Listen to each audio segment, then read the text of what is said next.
We are live. Hello, Lady Boss community. Welcome. I am your host, Judith Tate, and today we are joined by my dear friend, Chanel Rose. Hi. And she's an amazing woman, powerful woman in business. She's got a great story.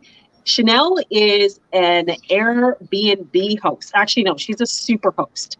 Mhm. And she comes with so much experience behind her. So today we're just going to talk about, what it's like to be a woman in business and how she got into doing Airbnb because I think I've told you or mentioned that I'm starting my third business, and that is starting my Airbnb business. Yeah. And my goal is to become a super host. Yes, you will be a super host. I believe in you. Thank you. So welcome, Chanel. Thank you. Thank you for having me. It's always so interesting. I see posts all the time. People are like, I need somebody. And I'm always kind of hesitant because you never know what the energy is going to be. And so most of the time I do these with strangers. And so you might be, if not the first, one of the first few where I'm actually having an interview or having a conversation with a friend. So it's very comforting because I don't know your community yet. I'm a part of it, but I'm not, very entrenched in it. But, it's an honor to sit here with you because, my business is getting started and it's doing good, but you've been an entrepreneur for a long time and a 9 to 5 at the same time with very successful businesses. So it's nice to share this space with you today. Oh, thank you. That's so sweet. I appreciate that. No problem. Um, so I know beforehand we said we talk about me and my experiences in business. So I'll try to keep this as short and simple as possible. I've always kind of wanted to be in entrepreneurship, but in the beginning, I just wanted more money. And so, of course, you chase money, all you get is problems. It never turns out the way you want it to. Hmm. And I think the reason why chasing money is not a good plan is it because you don't deserve to be paid your value or because the clients aren't there or the resources aren't available. It's just that you're focusing on the wrong thing. Like, what product are you offering that has value? Like, where are you trying to make an impact? And so in my first business, I was like working in politics. I was high off on my win, and I jumped headfirst into, I guess you would say, consulting. And so I would get into rooms with very powerful people, and I would like arrogantly fly off like things I wanted to do, and just very lazy and unorganized. And so I wasn't getting clients, but I kept like pumping money into my business. I didn't hire a coach. I didn't hire anyone to help me. And so I remember working 20 hours a day, spinning my wheels, like crying every night because my savings was going down. And so was my confidence and my morale. But my ego was bigger and bigger. It was like, if they don't want me, I'll get a bigger and better one. But here's the reality: if I'm shopping people who I know have the budget and who have the capacity to understand what I'm doing, and no one is biting, it's not them. There has to be something wrong in my process. But I let ego lead me, and I never went back and asked for feedback. So eventually, I stayed in politics, and I ran into somebody who I really, really thought I had a good meeting with, and I really, really thought that they would buy. And that, number one, that's the problem, right? Because it shouldn't be a purchase, to be a partnership. If you're doing consulting, it's a partnership, it's a relationship. And I wasn't interested in relationships. I wanted the money. And so I asked the guy, well, what happened? And he was like, well, you never followed up. He was like, we did want to work with you, but you never followed up with us. I'm so sorry. Okay. So it was just interesting. Like, that was the feedback. He's like, we were looking forward to working with you. We always believed in you, but you just never followed up. You told us to give you a week and you would send us the parts of the program you wanted to work on and where you felt you could make the impact. And you just never sent us anything. And I was like in shock Hmm. because I realized in that moment that I had been completely ego led. And this was a big contract. It was like over $100,000, just for Wow. me, not a team, just for me to work on this project. And I didn't follow up. And so what I did instead was I waited a couple of months. I sent a Christmas card. And he was like, it was so weird because we really wanted to work with you. And we thought that maybe our budget wasn't big enough and we didn't really understand what happened. And he said that he had tried to reach out to me to like have a conversation again. Now, mind you, I had dismissed them. I didn't hold up my end of the bargain. And I had blocked them. Like that's who I was back then. If I wanted to do business with you and you didn't want to like do business with me, I blocked you. That's crazy. Like, why are you blocking people who have the capacity to pay you $100,000 for one project? Like, and I'm sure it was more than that, but like I know it was like a 6-figure contract that I literally just let slip through my fingers with quicksand. And then it happened to me again when somebody was like, oh my God, like what happened to you? We thought that maybe something happened, that we weren't a good fit. And so here I am leading with ego and not doing the work, not willing to have the conversations, not asking for feedback, not asking for guidance, support, anything, you know. And the few small contracts that I did have, I was failing at them because I was like, this is just so small. Like, this is like only $5,000. I don't really have time to be like doing stuff for $5,000, which is insane. Because I was like in my early mid-20s and that was a lot of money. I didn't have any children. I didn't have a mortgage. I was staying like in my mom and my boyfriend's house, who both were taking care of me because I paid 0 bills. So it made no sense that I was like so arrogant and dismissive about my business. And so I ended up going into corporate America. I'm a person who kind of fails upwards. So I went into corporate America. I worked in investment sales for a few years and hated it. But, you know, I think part of me, again, always knew I wanted to be in entrepreneurship. And the issue I had was that I was leading with money. So I kept thinking about like, well, what's going to make me the most money the fastest? And you should be concerned about your bottom line. But that's not like, you know, if you believe in magnetism and you believe in energy and like the kids say vibes, right? The vibe of money, if it's not money is attracted to me, money needs me to have value. If you aren't in that type of space and you're more of in a give me money, I don't have enough, I need more, you know, like that desperation space, I think that it creates a lot of negativity. Oh, did you want to jump in here? I feel like I've been talking a lot. Oh, no, that's okay. Like you're giving a lot of great info and a lot of stuff that makes sense. And I really like what you're saying. Like you're admitting what didn't work for you. You're talking about leading with your ego, and I think that's huge with a lot of people. I don't want to say women, just people in business, because they feel, oh, I can go it alone. I can do it myself. I don't have to do this. I don't have to pay anyone. And they're not willing to invest in themselves or their business, right? So, and that really irritates me. And then like you'll see them a year later and it's like, well, how are things going? They're in the exact same spot as they were because they feel that they know enough and no one else knows more than they do. And they don't want to pay anyone to help them get to where they want to be. So no, I love what you're saying. Yeah, I appreciate that. So, you know, even like at my job, I guess I don't talk about this transformation enough, but I want to share this with you, and I hope that it helps somebody. So I would say 2018 is when I really started to realize that I wasn't who I wanted to be on the inside or on the outside. And there were like 2 places in my life where I felt I didn't get the most work. One of them was reaffirming my faith with God. And so really putting energy towards my relationship with God. And, you know, I started tithing, started going to church every Sunday. And I don't know if you've ever been through a religious experience or if anyone who's listening has, but religious experiences, when you're trying to like align yourself with any type of faith, right? Or any type of practice that requires consistency, it can be brutal. And I remember sitting in church sometimes, just sitting in the back of church, you know, going through a lot and just crying. My church is dark, the one that I was going to at the time. So I was just sitting in church sometimes and just cry, you know, because I was so frustrated. And I was just like really angry at myself for not being further ahead, for not being married, for not having children, for not being confident enough to do what I knew in my heart was the best thing for me, and just struggling through that.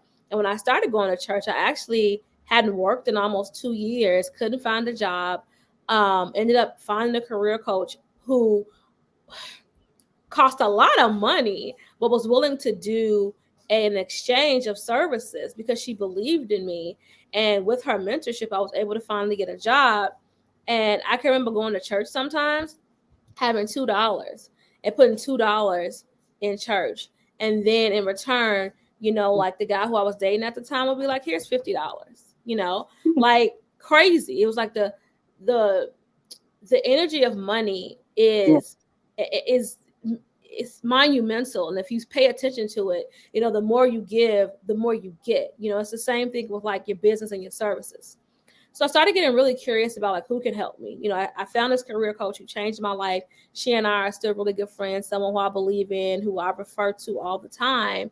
And along the way, I started like using the internet differently. So before I'd get on Facebook and I would just like see everybody doing great, married, kids, having the time of their life, best life, just amazing experiences. And I was like a lame duck, right? Like just not feeling really good about myself. And so I come across this woman. I listened to a podcast because everybody's like podcast. So I found this podcast of this woman, and it's called Beyond the Business Suit.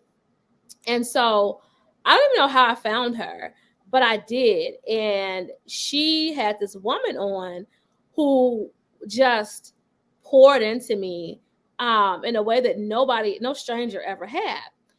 So she said she was going on tour. And I was like, oh my God, I got to go see this woman. I got to get in the room with her. I need to get in the room with this woman. Her name is Dr. Venus Opal Reese.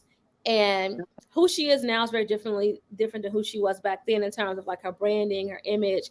She was the Black woman millionaires coach. That was her tagline. And right. And interesting. Yeah. And so she taught women how to like sell their products with $50, $100, $150,000. And I was like, I just need to get in the room with this woman. Like, her story just really was transformational for me. And so I go to her event. And I'm a private person, so I don't really cry a lot. If I do, I cry by myself or like with my mom. And at the time, I was so like emotionally tight that like I just wasn't crying. I just was like emotional. I was either neutral or angry. Like that's just kind of where I was. And I remember thinking about driving. So let's go back. So the day of, at this job I was working at the time, we used to get off at noon.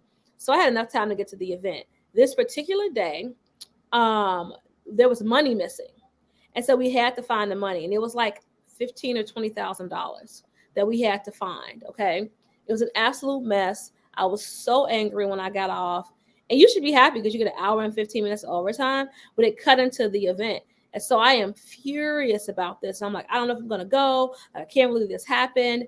And so I got a little Nissan Sentra at the time, and I'm flying down the expressway. And I had a 2005 Nissan Sentra. This is 2000 and was this 15, 16, 17. So my car was old. Imagine me doing 70. It's like this because it's so old. And I get there, I hop out the car, and the event I didn't realize had like a pre-event that she had done. And so I get there, it hasn't started, and everyone is so warm. I'm in a room full of women, and they are so nice to me. They're stopping and talking to me. They're greeting me as I walk in the door, something I had never experienced. And so what I remember about this is like, I worked in politics for a number of years, and people were kind, friendly, loving, welcoming, right? But they knew who I was, right? They knew I was a part of the campaign. And that was like, we all knew we had this like-minded goal in mind, and people are the best, right? But this was different because we all paid to see this one woman. It never occurred to me that people would be so nice and welcoming to me. I couldn't believe it. And so I watched. And so I go to this event, and like the entire event helped me change the scope of who I am as a businesswoman and who I wanted to be. And I was like, oh my God, like this woman has been around Oprah. She has mentored so many different women. And what was very distinct about this experience is that there's one particular thing she calls this hot seat. So she bring you up and you sit on the hot seat. You tell her what your business or your brand was and how much you were selling it for. And so I distinctly remember this one woman had this medical-based product that she was offering. And she was like, well, it's not selling. Let's talk about your trauma. Right. So she digs in deep. She finds out this woman has a broken relationship with her daughter, a broken relationship with her mother, and they're the same relationship, just different because she's the mom. So she doesn't see the error in her ways, blah, blah, blah, blah. Then she helps this woman. The woman's crying, and she's like, now that you have done this, we can heal this part of you. you're charging like, I don't know, $3,000. She was like, you need to change it and start charging at least $25,000 for this thing. So to go from 3,000, the program was 5 to 25, right? And so the Wow. woman was like, well, who do I sell it to? She's like, who do you want to sell it to? And so the woman says, like, I want to do this and that. So she said, okay, do it. And so the event was just amazing. I'm crying. People next to me are crying. It's a crazy experience. And like, that is what really made me try to figure out where my impact was. So none of that niching down, but like, what trauma am I carrying with me that is causing me to not be successful? And so one of the things she said was, you are emotionally stuck where you were first hurt. And until you can heal where you were first hurt, every time you respond from that place. So if you've ever been in a relationship with somebody and they're like very immature, right? Every time you get into an argument, they like yelling, screaming, kind of have a tantrum, right? That's a childhood trauma response. They've never figured out how to emotionally develop because they are stuck in that trauma. So it's a chance that they were like beaten as a 3-year-old and they remember that, then they have been stuck in that 3-year-old place. Yeah. You know? And so this was like mind blowing. And I started getting very curious about where I could have been first hurt with certain things. And it just like changed my evolution. And a lot of things I was embarrassed about, like my first business failing, leading with my ego, and like trying to fix those things. I ended up getting in therapy and really getting help because I was like, I don't know, because a lot of my childhood I don't remember. And I was like, well, how do I fix this? How do I recover? How do I repair? Because I now see that this woman is talking about how she was a drug addict. She came from a family of drug addicts, her broken relationship with her mother, her brother, but she still managed to have a doctor's degree. And I think she was a professor at like Stanford. So this very dynamic person, went through very hard things as a child and as a young adult. Some things she couldn't control. She was homeless. I think at some point she may have been like addicted to sex workers, like just this absolutely could be embarrassing story, but she got out in front of it, right? So you can't embarrass someone with something that they get out in front of. And I needed somebody to teach me how to get out in front of my story, right? And obviously, like I didn't have those type of problems, but my own problems were very heavy for me. So fast forward, I go through all this healing, and I started, in the pandemic, I took my stimulus like a lot of people. The only stimulus I got, and I started my business, right? I got a website. I did all the things I thought you were supposed to do. And I have been consulting for years. So during this time, I'm still consulting, sometimes on campaigns, sometimes on helping people build their businesses. But if you ever take one of my courses or you're ever in the room with me, I always lead with like the truth. And so a lot of times people say my stuff isn't selling. And I ask, well, how do you feel about it? Does it bring you joy? Do you respect the work that you do? Like, if you're not making money, it's not people. Listen, people will go to the store and pay for grapes that have been picked off the vine. You know how easy it is to just pick a grape off the vine? It is like a mindless thing you can do, but people will pay for that. And people pay a premium to have the grapes off the vine. Like, that's the world we live in. So if your product doesn't sell, to be quite frank, it's you. Because people buy for you, your story, your beliefs, your core values. And so when I have conversations with my clients, it's like, what is the block here? Because if you're a successful woman, man, non-binary, and you are unable to achieve the success that you feel like you deserve, it's something internal. I mean, sometimes you have products nobody wants, but often it's not even that. Often it's you, right? I mean, you know that we have conversations about things like this all the time. Like, it's your mental block. It's not your product, And so fast forward, I was working for a corporation, ended up getting fired while I was on medical leave after having not being paid for a few months. And I live in a really nice area, and I decided to Airbnb out my place. And Airbnb wasn't the answer. Airbnb was what I was doing to provide myself, the means to keep a roof over my head, keep my credit okay, just to give me some type of leeway. Yeah. And so first month, I I matched my corporate income. Within 60 days, I doubled my corporate income. And I'm proud to say last month, I made more in a week than I did in a month in my corporate job. Wow. Right? And Airbnb did that. And so through Airbnb, I've been able to start other businesses related to Airbnb. And I think that when people ask me all the time, well, like, why Airbnb? It just makes sense. I love interior design. I absolutely love traveling. I love creating experiences for people. And I love meeting new people, right? And so these are my core values. And somebody would ask me, what would you do every day? This. Because I do create experiences for people. I do provide them with a nice quality place to stay. Like everything about Airbnb makes my heart feel good. And for years, people would ask me, what would you do and not get paid? And like, what do people come to you all the time for? And so people come to me all the time. So they want to know the best restaurants. They want to know the hottest nightclubs. I don't know why people ask me that. I don't club anymore. It's okay. Like what's the cool, fun thing to do?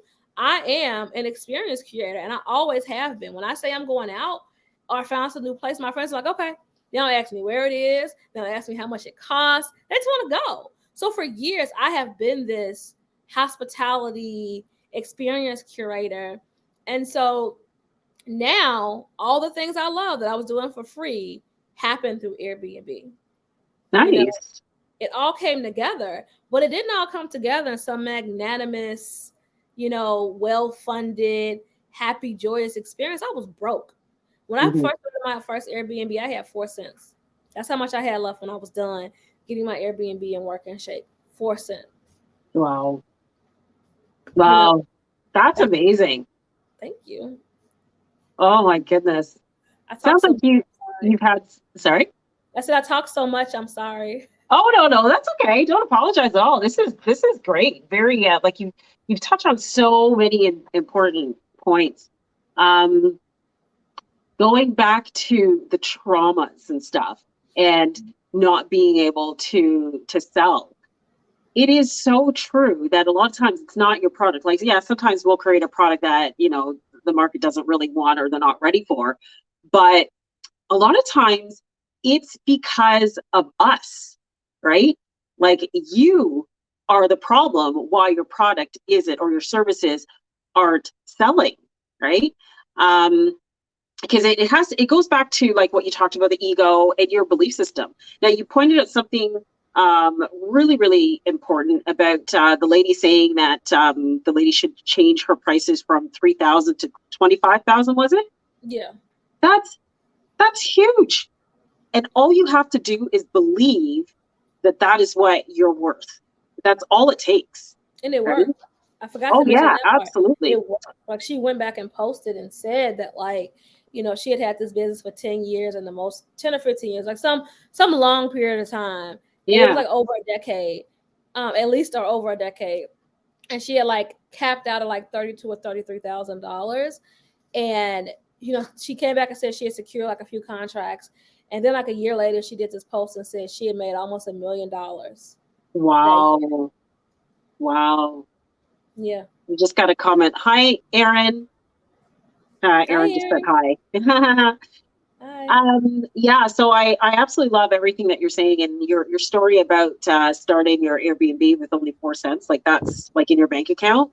That's very it's inspirational. It's very encouraging, because one of the biggest barriers that we feel to starting a business is money. A lot of people say, I don't have any money, I can't afford this.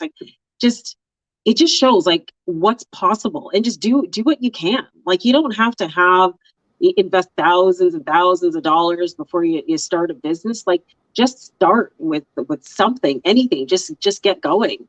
And I like what you said earlier about chasing the money and how it didn't work.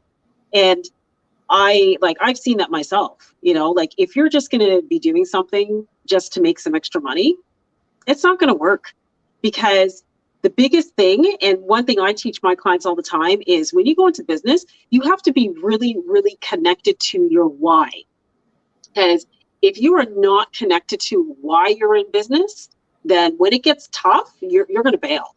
Yeah. And that's what happens. If you're just chasing the money and it starts getting tough or a little challenging, you're like, yeah, maybe this isn't for me. I'm out of here. I can't do this. And then you try to start something else, a different business that's going to bring more money. And it just doesn't work. You have to be connected to your why, and you have to work on those blocks that we have internally.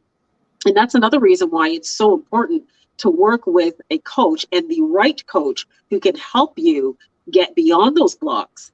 Like I had a coach, and I still work with her, but I had a coach that I worked with back in 2019.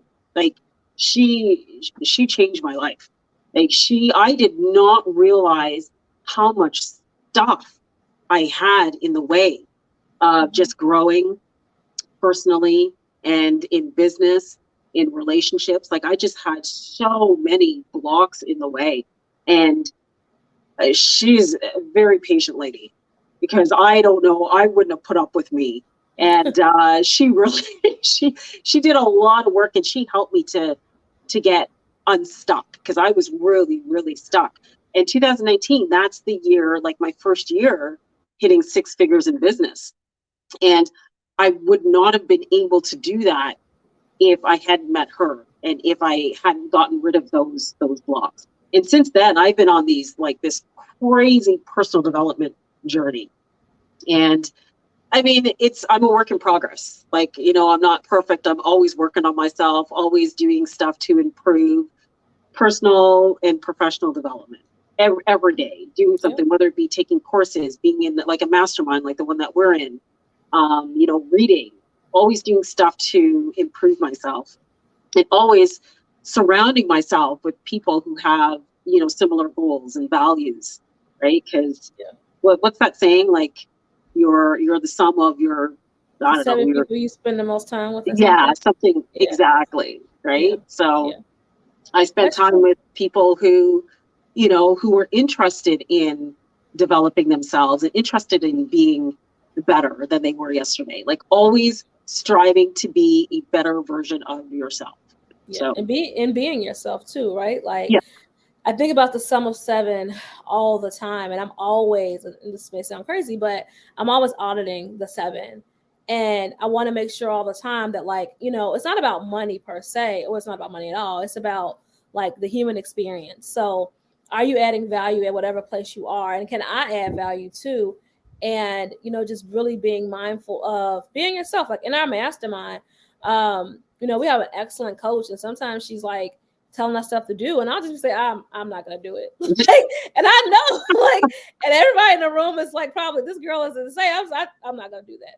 No. Yeah. Like, and then I'll just say, like, I'll say I don't want to do it because, or I can't do that because, or sometimes it's time, sometimes I feel like it costs too much, or I don't want to do it. And so then I just don't, right? And there's no like pushback. And I'm sure she's quite amused by the fact where I'm just like, no. But that's okay, right? Because that's my personality. And I am getting really clear about who I am, who I want to be, and setting boundaries, because she's so excellent at what she does. Yes. I always want to do what she, like, I think that if I were in a different space, I'd want to do everything that she says. Mm-hmm. And it's not practical for business, for my life, for my mental health. But she's so dynamic that I genuinely want to do everything that she says. But I'm realistic. And so I'm just like, no. Yeah. No, I hear you. Oh, we've got another comment. Thanks, Cindy. Cindy said, this is great, ladies. Thank you. Thank you. Yes. Our coach, Star, she's amazing. Like, and I get what you're saying. Like, she's so dynamic. Like sometimes, like I'll ask her, for advice on one thing or just some direction.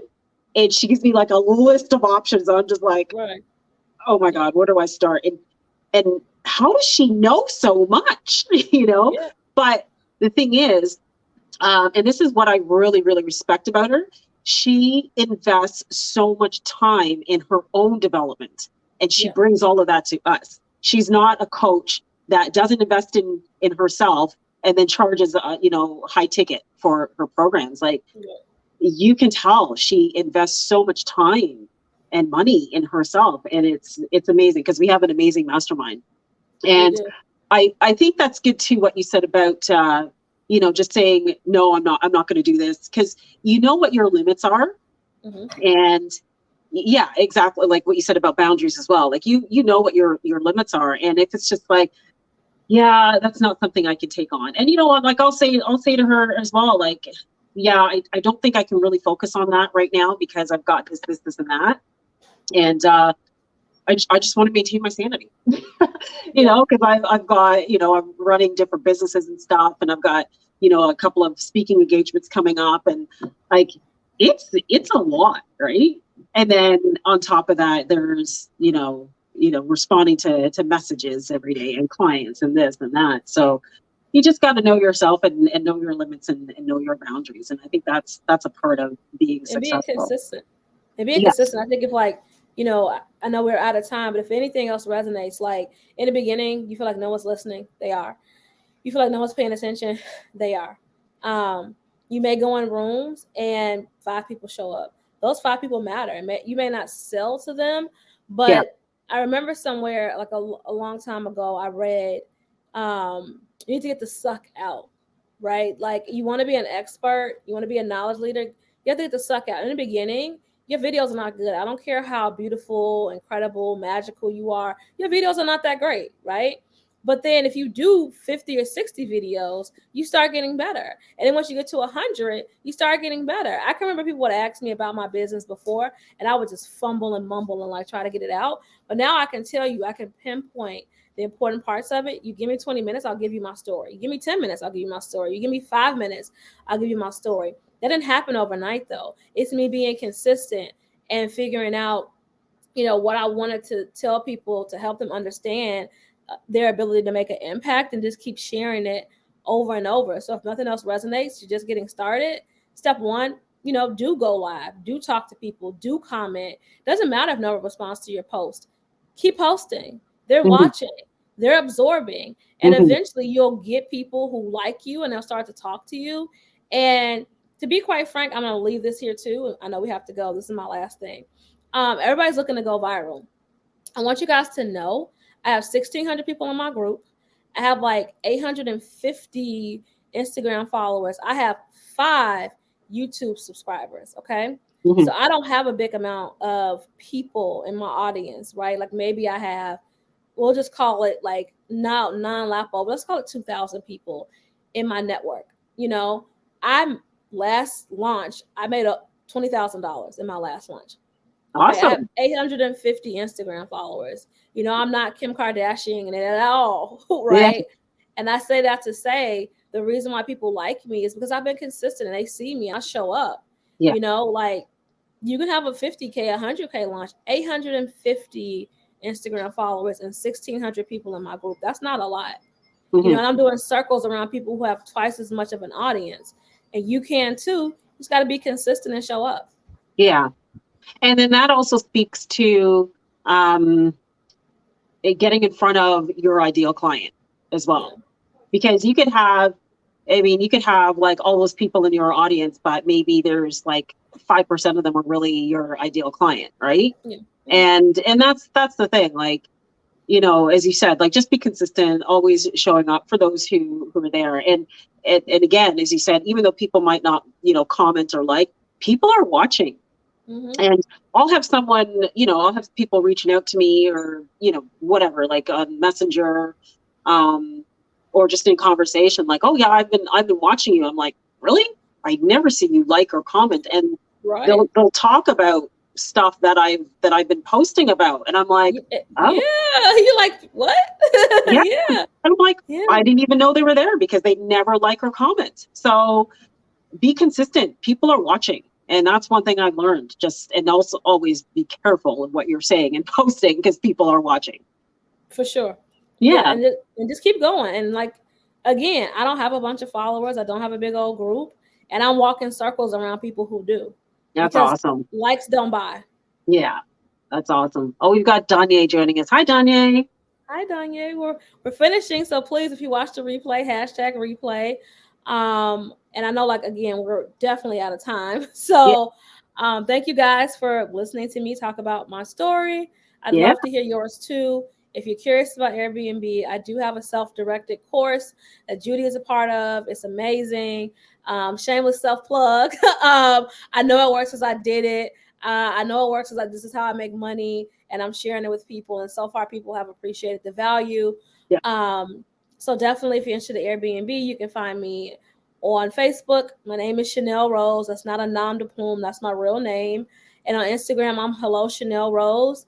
So I always have my picture up. Feel free to reach out. I'm happy to help. Excellent. And yes, I'm convinced I'm going to have, well, determined, I'm going to have my 5 Airbnbs by the end of this year. And Chanel is an amazing leader, and I'm really enjoying her course. So, Chanel, when this is done, if you could drop all your contact details in the chat box so people can get a hold of you, join your Airbnb group, look at your course. So, yeah, go ahead and drop those in the comment section. And, I'll drop it on Facebook because I don't know that I can comment on StreamYard. So I'll drop it on Facebook for sure. Yeah, because right now I'm just looking at it and people are commenting. So just right under, like when we're done, you'll see the recording. So just right in that box where you see the recording. Perfect. Okay, excellent. Thanks, Chanel. All right. Thank you. Bye, everybody. We'll chat later. Thank you to everyone for watching, and we'll see you next week for another episode of Lady Boss Talks Live. Bye. Bye.